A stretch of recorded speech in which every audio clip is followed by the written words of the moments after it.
Hello बच्चों, let's read the question. So the question says when, ये हमारा हमें दे रखा है क्वेश्चन में कि जब CuCl2 हमारा KNO2 के साथ रिएक्ट, KNO2 और हमारे CH3COH के साथ रिएक्ट करता है तो कोई कंपाउंड X बनाता है जिसके साथ हमारे ये प्रोडक्ट्स बनते हैं।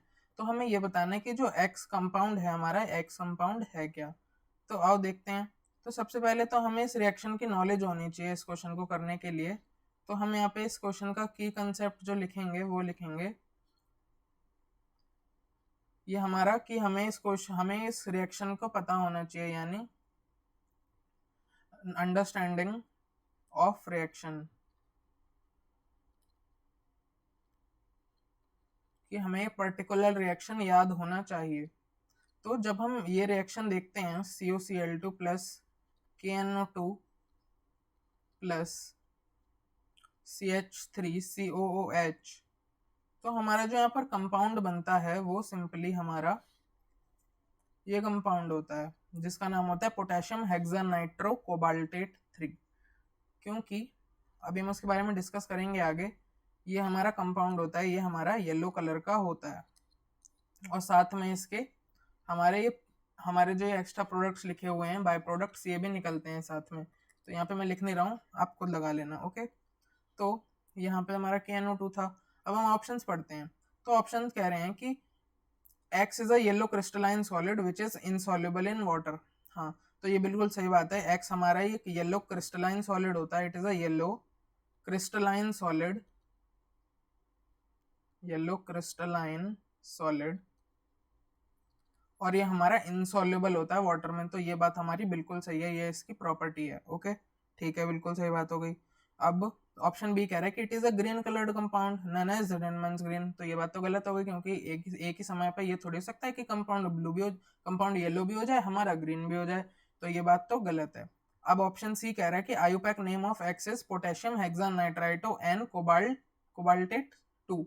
तो नहीं, कोबाल्टेट 2 तो नहीं है, क्योंकि जब हम इसके अंदर इसका ऑक्सीडेशन स्टेट निकालें तो ऑक्सीडेशन स्टेट जो हमारे कोबाल्ट का आएगा वो आएगा कि यहाँ पर 3 हमने पोटेशियम से ले लिया, या फिर मैं इसे ऐसे लिख देता हूँ बेटर अंडरस्टैंडिंग के लिए, 3 × 1 प्लस एक्स हमने इसका लिया है, और 6 × -1 = 0। तो हमारे कोबाल्ट की जो ऑक्सीडेशन स्टेट है वो +3 निकल के आ गई हमारी।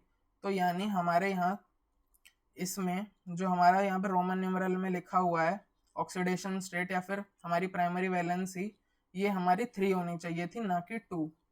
It should be 3। तो इसीलिए हमारा ये ऑप्शन सी गलत है, ऑप्शन सी इज रॉन्ग।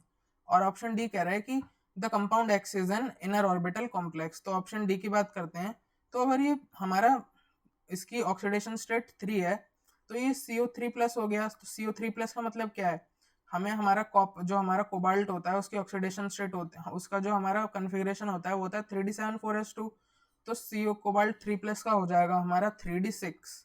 और 3D6 में अगर हमारा नाइट्रो कैसा लिगेंड होता है, नाइट्रो हमारा स्ट्रॉन्ग लिगेंड होता है।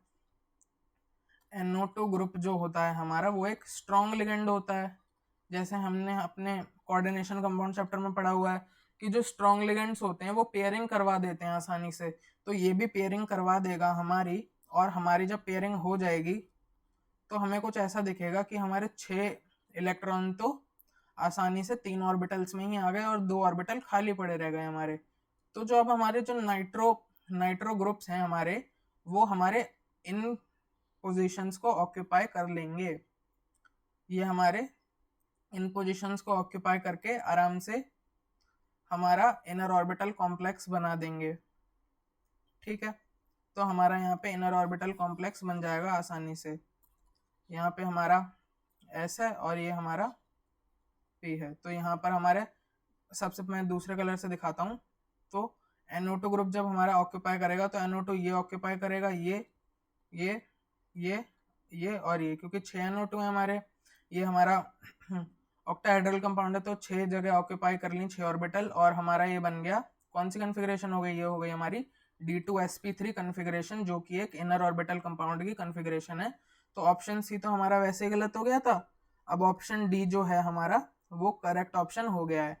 यानी जो करेक्ट ऑप्शन है वो है हमारे, correct option to this problem are option A and option D. So I hope you understood it well. Best of luck.